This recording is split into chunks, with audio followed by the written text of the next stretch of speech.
All right, we know it's snowy and cold outside, but as summer gets closer, 5K and 10K runs are popping up all across Colorado, and many people will challenge themselves to their very first race. Andrea Cespedes from Lifetime Fitness is here to give us some tips to be successful. We all want to do that. Good morning. Morning.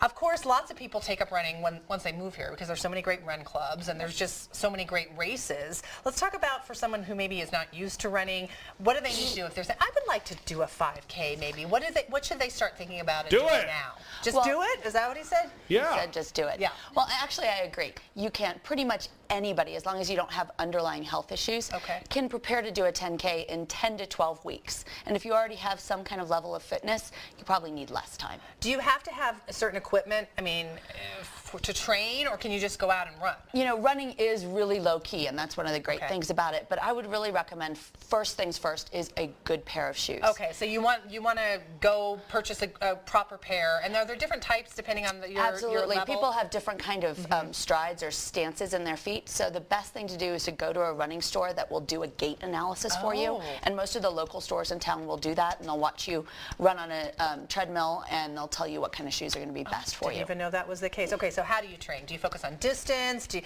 focus on speed? I would focus primarily, especially if you're a new runner, on not necessarily on speed per se, and not even on the running. I would alternate running and walking.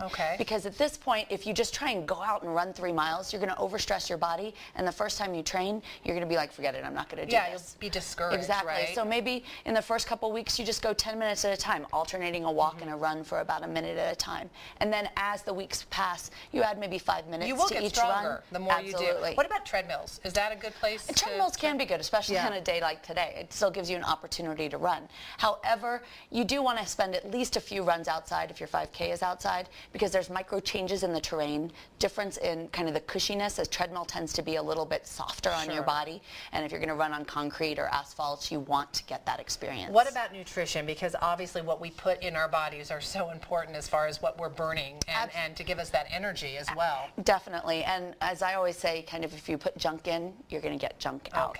But in terms of the race, it's short enough that you don't need nutrition on the race. If you follow a pretty healthy diet, and if you're going to go out for a training run of any sort, if you haven't eaten for about 3 hours, I recommend having something small, maybe a banana, half a piece of whole grain toast with peanut butter on it, something like that.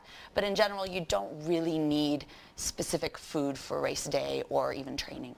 Really? Okay. Well, I know that there's tons of races that are planned all over the state, and Lifetime actually has a running club, right? And you don't have to be a member, which is fascinating. No, you don't have to be a member. We meet at the Lifetime location, which is 4400 Royal Pine, and we have runs on Tuesday nights at 6 p.m., on Thursday mornings at 5:30 a.m., and then on Saturday mornings at 8 a.m. And absolutely anyone is allowed to come. That's what you said. You are all levels. If you're all levels. If you're a walker, a walk runner, a runner, or an experienced runner, we have groups that run with each pace.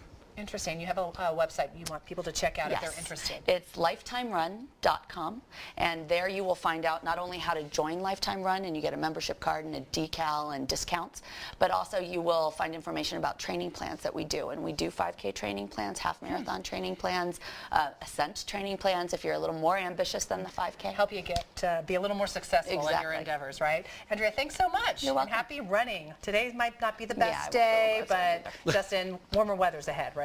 I'm just, okay, here's the deal. Andrew, I have a question. I have all of these donuts from Amy's Donuts here. Listen. Don't eat the whole box. We have 3 boxes. There's cotton candy on some of these donuts. Can you believe that? That is not good running fuel. Can I have that before and then run? No. Can you reward yourself after? I would recommend not.